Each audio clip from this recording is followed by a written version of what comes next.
Dimension 3, our proposed policy is named Combat Mental Health. It's to address the problem of the increased prevalence of mental health issues among Travis Air Force Base military personnel. Its solution is to push for better mental health treatment for our troops. And I wanted to share a quote by Katie Morton. She's a licensed therapist who specializes in mental care needs for the military. They give their all so that we can be safe. The least we can do is care for them when they finally return home. Our proposed policy, Combat Mental Health, is proposed and pitched by 2020 Democratic candidate Seth Moulton.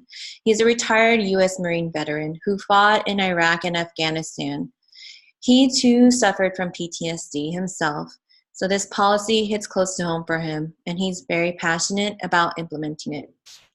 This policy would reduce the stigma and induce individuals to get help. It would require a mandatory counseling session for combat veterans within 2 weeks from returning home. It would increase mental health screenings. It would require mental health checkups to be standard during annual physicals. It would establish a new national mental health crisis hotline. In a mental health emergency, you would dial 511.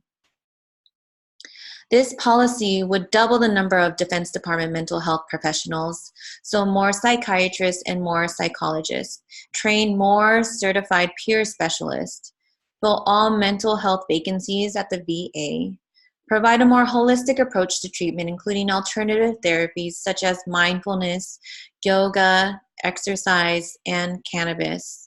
And lastly, it would boost the department's budget for both active duty and veterans by $500 million each.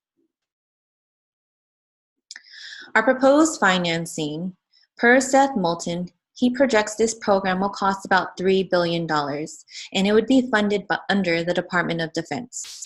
And here's a snapshot of what the Defense Health Agency, our military's healthcare, received for fiscal year 2019.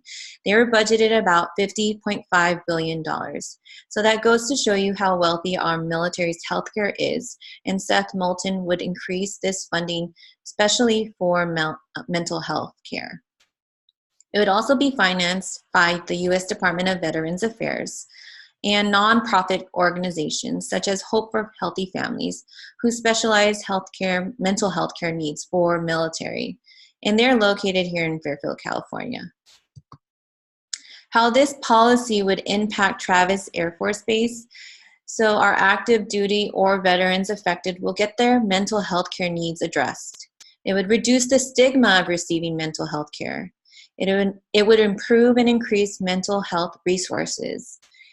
And individuals will continue to maintain a quality of life, normal activities of daily life, keep their families and their jobs, and keep their homes, and thus reduce the rates of incidences related to mental health problems, such as suicide, substance abuse, unemployment, divorce, and homelessness.